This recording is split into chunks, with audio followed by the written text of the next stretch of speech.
ને આપણા બાજુ ડીજે બંધ નહીં થવાનું. અને કોઈ બંધ કરાવવા આવો તો મને ગબ્બર ઠાકોરને નાક બાર મૂકી દીધા છે.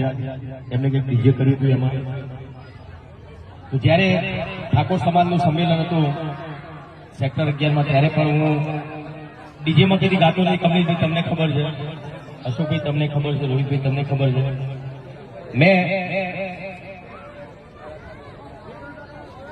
એક વિનંતી કરી હતી જ્ઞાનીબેનને. તો હેલો, નમસ્કાર મિત્રો, હું આપનો શ્રવણ ઠાકોર. ને હમણાં ડીજેને લઈને બહુ વાદ વિવાદ સર્જાઈ રહ્યા છે.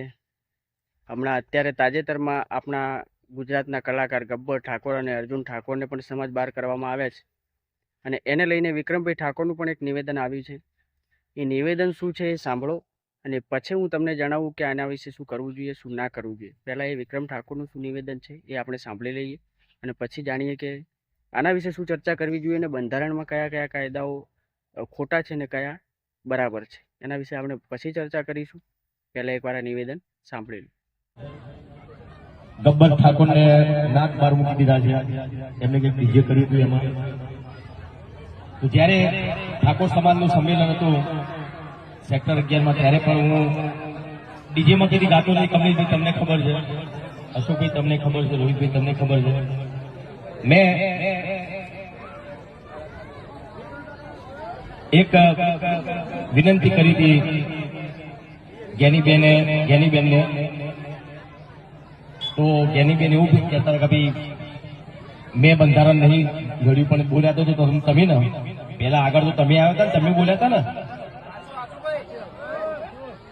તો બનાસકાંઠાના ઠાકોર સમાજના જે આગેવાનોએ બધું બંધારણ કર્યું છે, બરાબર છે, બંધારણ કર્યું. ઘણા બધા એવા ઠાકોર સમાજમાં ઘણા બધા એવા કુરિવાજો હતા, જે બહુ સારું કામ કર્યું છે ઠાકોર સમાજના બધા આગેવાનોએ.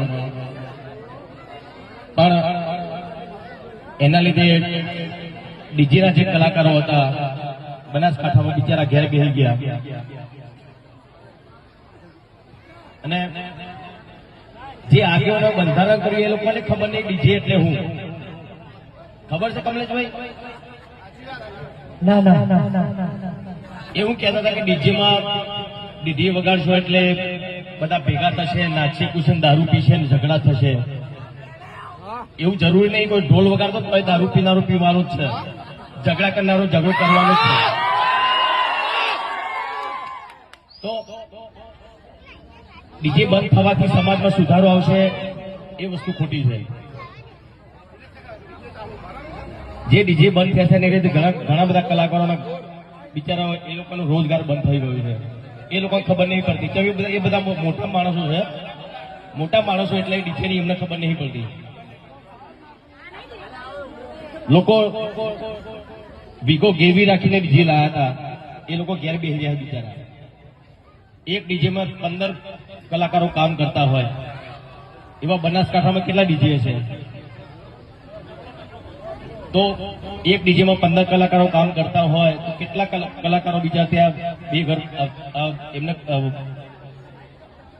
કમાણી બધી બંધ થઈ જાય એમની. તો ચલો કઈ વાંધો નહીં, તમે ડીજે બંધ કરાવી દો. પણ જેના લોકોના ડીજે બંધ થયા છે એ લોકો ઘેર બેસી રહ્યા છે, એમનો રોજગાર આપો. તમે ચલો આપો, નોકરી આપો, કઈ ધંધો તમે આપો ને. એમને તો એમના સિવાય કલાકારો બિચારા એક ગાવા વગાડવા સિવાય બીજું કોઈ કરી શકવાના નથી. તો જે આગેવાનોએ જે બંધારણ કર્યું છે એમને ખાલી એટલી જ વિનંતી કે જે કલાકાર ઘેર બેસી રહ્યા છે એમને કઈ રોજગાર મળે એવું તમે કરજો, બરાબર ને? આપણા બાજુ ડીજે બંધ નહીં થવાનું. અને કોઈ બંધ કરાવવા આવો તો મને. તો મિત્રો, આ હતું વિક્રમભાઈ ઠાકોરનું નિવેદન, જે ડીજેને લઈને અને ગબ્બર ઠાકોરને લઈને એમણે નિવેદન આપ્યું છે. પણ આપણે ઠાકોર સમાજનું જે બંધારણ બનાવવામાં આવ્યું છે એ બંધારણને ઘણી એવી સમાજો છે, ગુજરાતની ઘણી બધી એવી સમાજોએ ઠાકોર સમાજના બંધારણને ફોલો કર્યું છે. તો કોઈ પણ સમાજમાં કોઈ પણ જગ્યાએ ક્યાંય પણ આવો બંધારણનો વિરોધ કરવામાં આવ્યો નથી, માત્ર ને માત્ર ઠાકોર સમાજ સિવાય. તો શું આપણે આ બંધારણનો વિરોધ કરવો જોઈએ? જો તમને યોગ્ય લાગતું હોય કે ના, આ બંધારણ ઠાકોર સમાજે જે બંધારણ ઘડ્યું છે એ ખોટું છે, તો તમે વિરોધ કરી શકો છો. તમે એકવાર ફરીથી બંધારણ વાંચો, બંધારણના કાયદા વાંચો કે કઈ રીતે આ બંધારણને સમાજના ફાયદા માટે બનાવેલું છે અને આગળ જઈને સમાજને આનો કેટલો ફાયદો થશે. તમે એકવાર મનથી એ બંધારણ વાંચો ત્યારે તમને ખબર પડશે કે ના, દરેકે દરેક કાયદા સાચા છે. મેં જ તમને આગળ વાત કરી કે આપણે કાયદા વિશે વાત કરીએ તો મને કોઈ પણ કાયદા બંધારણના ખોટા લાગતા નથી. માત્ર ડીજે માટે કરીને આખા બંધારણનો વિરોધ કરવો એ યોગ્ય નથી. બાકી આગળ તમે જે વિચારતા હોય દરેકની રાય તમારી કમેન્ટમાં, અમારા કમેન્ટ બોક્સમાં કરજો. તમારા મનના જે પણ વિચારો એ કમેન્ટમાં અવશ્ય કરજો. જય માતાજી.